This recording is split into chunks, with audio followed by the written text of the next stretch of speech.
ہماری ویڈیوز دیکھنے کے لیے ہمارے چینل صراط جنت کو سبسکرائب کریں۔ افتمارونه على ما يرى، تو کیا تم ان سے ان کے دیکھے ہوئے پر جھگڑتے ہو؟ وَلَقَدْ رَآهُ نَزْلَةً أُخْرَى، اور انہوں نے تو وہ جلوہ دو بار دیکھا، عند سدرۃ المنتہى، سدرۃ المنتہا کے پاس۔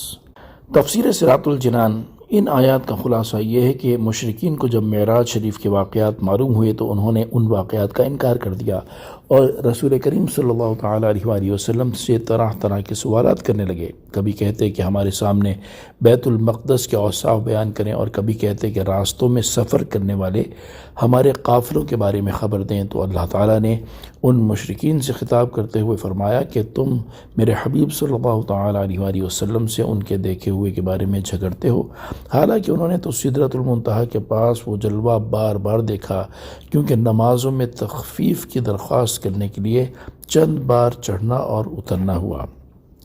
یہاں ہم صحیح بخاری کی وہ روایت بیان کرتے ہیں جس میں آپ صلی اللہ تعالیٰ علیہ وآلہ وسلم کا بار بار اللہ تعالیٰ کی بارگاہ میں حاضر ہونے کا ذکر ہے۔ چنانچہ حضور پر نور صلی اللہ تعالیٰ علیہ وآلہ وسلم نے ارشاد فرمایا، معراج کی رات مجھ پر ہر دن میں 50 نمازیں فرض کی گئیں۔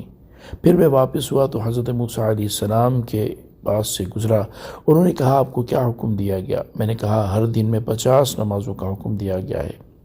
حضرت موسیٰ علیہ السلام نے کہا، آپ کی امت ہر دن 50 نمازیں ادا کرنے کی طاقت نہیں رکھے گی۔ اللہ عز و جل کی قسم، میں نے آپ سے پہلے لوگوں کی آزمائش کی اور بنی اسرائیل کو تو خوب آزمایا ہے، لہذا آپ اپنے رب عز و جل کی طرف لوٹیے اور اس سے اپنی امت کے لیے آسانی مانگیے۔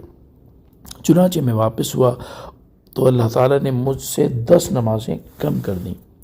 پھر میں جب حضرت موسیٰ علیہ السلام کے پاس آیا تو انہوں نے پہلے جیسا کلام کیا۔ میں پھر رب تعالیٰ کی طرف لوٹا تو اس نے مجھ سے 10 معاف فرما دیں۔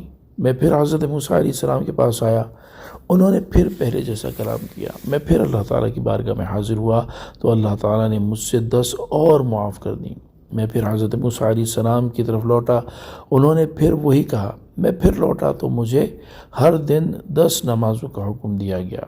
میں پھر حضرت موسیٰ علیہ السلام کی طرف لوٹا، انہوں نے پھر وہی کہا۔ میں پھر لوٹا تو مجھے ہر دن 5 نمازوں کا حکم دیا گیا۔ میں پھر حضرت موسیٰ علیہ السلام کی طرف لوٹا اور انہوں نے کہا کہ آپ کو کیا حکم دیا گیا ہے؟ میں نے کہا، ہر دن 5 نمازیں ادا کرنے کا حکم دیا گیا ہے۔ انہوں نے کہا کہ آپ کی امت ہر دن 5 نمازوں کی طاقت نہیں رکھتی۔ میں نے آپ سے پہلے لوگوں کی آزمائش کر لی ہے اور بنی اسرائیل کو تو میں نے اچھی طرح آزما لیا ہے۔ آپ پھر اپنے رب عز و جل کی طرف لوٹیے، آپ اس سے اپنی امت کے لیے کمی کا سوال کریں۔ حضور اقدس صلی اللہ تعالیٰ علیہ وآلہ وسلم نے کہا، میں نے اپنے رب عز و جل سے اتنے سوال کر لیے کہ اب شرم کرتا ہوں، لیکن میں راضی ہوں اور تسلیم کرتا ہوں۔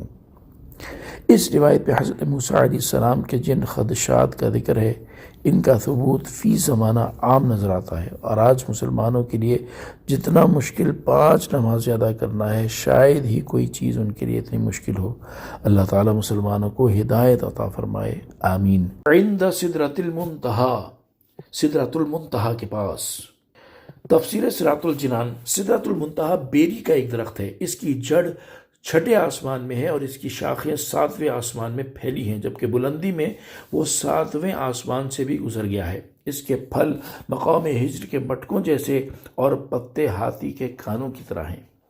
مفسرین نے اس درخت کو سدرۃ المنتہا کہنے کی مختلف وجوہات بیان کی ہیں۔